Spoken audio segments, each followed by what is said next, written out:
Visa, ticker symbol V, is an incredibly high-quality dividend growth stock. They operate one of the largest payment networks in the world. Visa is the 20th most valuable public company, valued at $706 billion.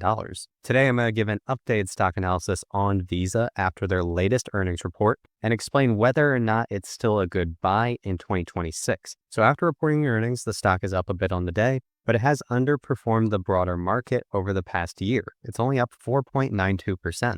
And this is leading some investors to lose patience with Visa. Even over the past 5 years, the stock is only up 48.66%, which is an 8.25% compound annual growth rate. The total return is 54% in that time period.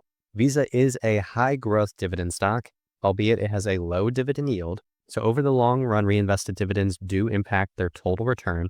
As you can see, over the past 10 years, they have a total return of 406%, which is a 17.63% compound annual growth rate. And since the company went public in 2008, this has been a great performing stock with a 2,869% total return. That's a 20.28% compound annual growth rate. So the question many investors are wondering is whether or not Visa can have these kinds of returns going forward. If so, then from a total return standpoint, Visa seems like a nice addition to any long-term portfolio. The company is a cash flow machine that rewards shareholders with share repurchases and a growing dividend. In fact, they are one of the companies with the highest amount of shareholder returns in the market. They are 14th with $26.36 billion returned to shareholders over the trailing 12 months. $5 billion of that comes from their dividends paid, and $21 billion comes from share buybacks. So today I'm going to give my thoughts on whether Visa stock is a buy in 2026 and how it may be a great company trading at a fair price. I'll also dive into their latest earnings report from this Tuesday. And don't worry guys, Microsoft reports after the bell. That's a company a lot of us follow and invest in. I will be making a video tomorrow for that, so subscribe. And I'll also be covering a lot of other top companies throughout the week, whether it's Meta, Apple, Amazon, MasterCard. With that said, let's roll the intro and get into today's Visa stock analysis.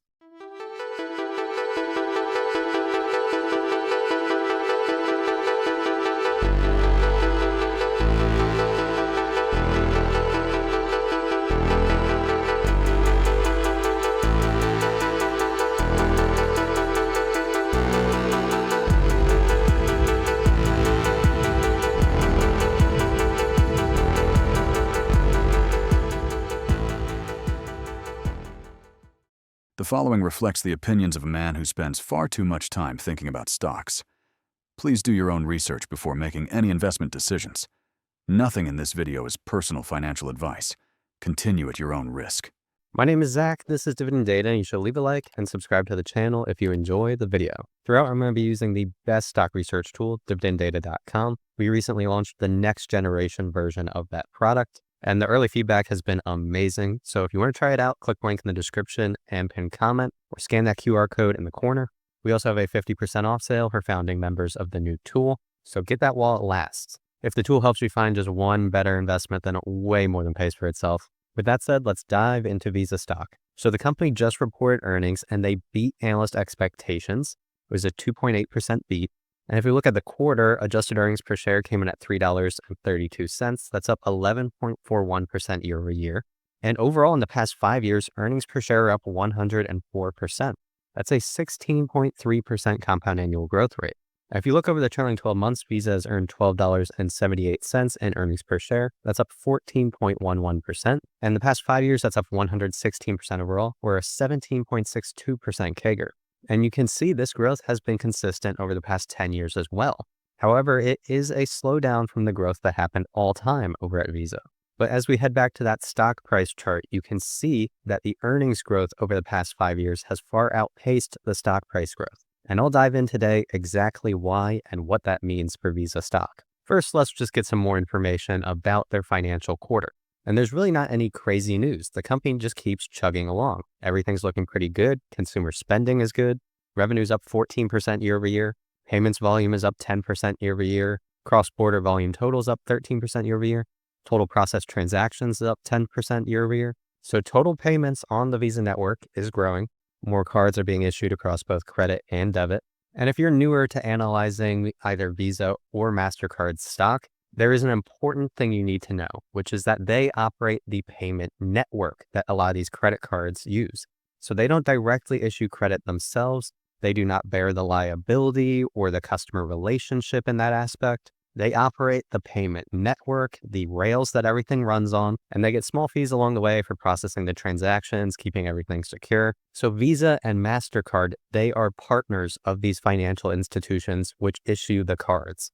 And that business of operating the payment network has proved to be one of the best businesses in the history of the world. It is extremely high margin. But there are also additional aspects that Visa and MasterCard have both found ways to monetize. It turns out they have a lot of data, and they are able to provide a lot of services to the financial institutions, which are kind of their clients. And part of this services revenue at Visa, they call value-added services. And on the latest earnings call, the CEO mentioned that $3.8 billion of this service revenue, which in total for the quarter was $4.9 billion, is from value-added services. And that grew 34% year over year. And the reason why this matters is because Visa, they have a massive volume of payments and they have a huge relationship. They're very important in just the entire industry. But some people are worried long term about whether they can keep monetizing via fees like they have been.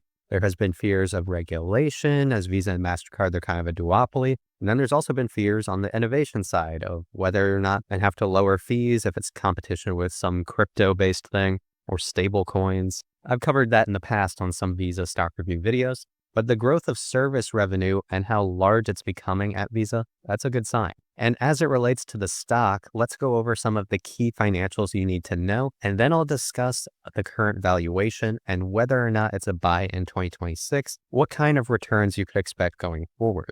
So if we take a look at Visa stock, over the trailing 12 months, they have $44.49 billion of revenue. That's up 14% year over year. Revenue's grown 84% over the past 5 years, and analysts are expecting continued double-digit revenue growth. And here's the part that's awesome.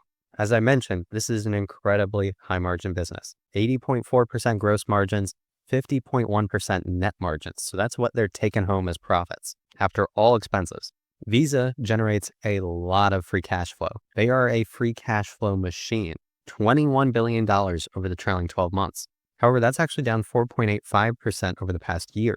In the last 5 years, Visa's free cash flow has grown 44.7%. That's an 8% compound annual growth rate. And as I'm looking at this number is actually closer to the stock price appreciation in that time. Now, to be fair, this is looking at the total free cash flow. You can also look at it on a per share basis. And Visa has been repurchasing shares this whole time. So it's actually grown 60% on a per share basis over the past 5 years. That's a 10.5% compound annual growth rate. And why does this matter? Well, as an investor, you're buying shares and the price is based on the price per share. And share buybacks benefit you as an investor, as when they buy back shares, there are less shares outstanding and technically you own a higher percentage of the company. And while as an individual investor, you may not necessarily notice that, something you could use as a case study to explain the concept is how Warren Buffett owned a large percentage of Apple. And he didn't buy any more of the stock, but because Apple was buying back so much shares over time, his percentage that he owned of Apple as the years went on actually increased a lot. So share repurchases is one of the main ways that Visa rewards shareholders. And over the trailing 12 months, they've spent $21.3 billion. They've also spent $5 billion in dividends over that time. And they can do this because Visa is a very capital light business model. You can see their operating cash flow here is $22.58 billion. CapEx was only $1.57 billion over the trailing 12 months. So they have all of this free cash flow they generate every year. Now you'll notice if you were paying attention to those numbers, those share repurchases were more than their free cash flow. And yes, they've done that in a few years. And the company does have some debt. So when they're doing something like that, they're either funding it from cash on their balance sheet or they're raising debt. Visa has $10.07 billion of net debt, meaning they have more total debt than cash and short-term investments. That said, they do have $13.79 billion of cash and short-term investments, and the company is an extremely reliable cash generator, so I would not be worried at all about doing some excess share repurchases. Usually when a company does that, they're being aggressive and they might think their stock is undervalued. But that said, that has been a regular part of Visa's capital allocation program. Another big part of it has been their dividend. The forward-looking dividend payment for Visa stock is $2.68. Forward-looking dividend yield is 0.73%. So I mentioned this is a low-yield dividend payment, but it's very sustainable. It's at a 21% payout ratio based on free cash flow, 23% based on net income, and the company has been paying dividends and raising it every single year going back since it went public. The most recent dividend increase was 13.56%. And over the past 10 years, the dividend is up 378%. So if you bought Visa in 2016, you'd be getting roughly 3.8 times the dividend you were getting then. That's 16.95% annual growth. But is Visa a good buy right now? I'm going to give you a few ways to value the stock, and then I'll take a look at a price projection for Visa stock in the coming years if they hit their earnings growth estimates, and I'll also share analyst price targets. Now we'll start with the dividend yield analyzer. Visa is a dividend growth stock, and the 0.73% yield is low, but it's always in a low range. In fact, over the past 10 years, Visa's dividend yield has never been over 1%. The max is 0.93%. The 90th percentile dividend yield is 0.81%, and you can see right now we're in about the middle of the pack. So based on the dividend yield and how it's historically traded, I would say Visa stock is fair value. If we take a look at the value graph for Visa stock, which allows us to look at the various key metrics of the company, charted with the historic market multiples of the various metrics based on the selected time period. So right now we're taking a look at adjusted earnings per share. The median multiple over the past 5 years for Visa stock is 29.58. You can see the current P ratio is 28.97. So the company is trading slightly below its implied fair value, has about 2.1% upside if it goes back to that median price valuation. Now, if it gets re-rated upwards again to say 35, then there could be sizable upside from here. That would imply 20.8% upside. And the thing you'll notice here as we look at the price to fair value chart is that the fair value is growing over time at Visa. And that's because this is a growing business. I went over that earlier in the video. The 5-year CAGR of earnings per share is 18.8%. And this goes along with the saying that you'd be buying a great company at a fair price. You don't want to overpay for a business, but if the company is fundamentally growing in the long run, their valuation should increase as well. Their fair value will increase. Again, if we look at it based on dividend, I kind of already looked at that. It's around fair value. The median dividend yield is 0.71% over the past 5 years. If we look at it based on free cash flow, it's actually looking a little expensive right now. And this is going back to the free cash flow growth being a little slower. The current free cash flow multiple is 33.72. The median multiple is 29.19. So that implies there's 13.4% downside from the current price. The same is true with operating cash flow. It's a little on the rich side. Current operating cash flow multiple, 31.38. The median multiple is 27.42. If we look at it based on revenue multiple or price to sales, it's currently a little below the median multiple. That would imply 1.7% upside from here. So Visa stock, it's not of value right now, at least in terms of historic multiples. If we take a look at analyst estimates for earnings per share growth over time, you can see that analysts are expecting continued EPS growth, 15, 13, 14%. And overall, Visa's management team is looking pretty confident, and they slightly raised their financial outlook for the full year of fiscal 2026, and specifically for Q4 2026. For earnings per share growth, they're expecting low end of mid-teens, and net revenue growth, high end of low double-digit growth. This is on a year-over-year basis. So what would this imply for Visa shareholders if they hit those earnings per share targets? Well, assuming that the target P ratio is the exact same as it is today, 28.1, that would imply a $538 share price in 2030, which is 45.5% upside from here, or 9.4% annually. But the median multiple is 29.58. So if the company does get re-rated higher, then that would be 53% upside, 10.8% annually. Also, keep in mind the current analyst estimates for 2030 are a 1% decline. I'm not exactly sure why that would be. If they grew another 14% that year like they had in the year prior, you could expect that number to be a good bit higher because the price projection for 2029 is $574, higher than that $566. If we take a look at analyst price targets for Visa stock, you can see the current consensus target among Wall Street analysts is $405. That implies 10.6% upside from here. And you can see just this week, we're getting a bunch of price target raises. These are from top Wall Street firms. So Wall Street is getting more bullish on Visa stock. Most of these price targets are in the $420, $430 range. And again, these all just came out yesterday. So as I wrap up this Visa stock analysis video, my opinion on whether or not Visa stock is a buy, I would say it's a hold at today's stock price. I wouldn't necessarily be buying more, probably would wait for a little bit of a dip.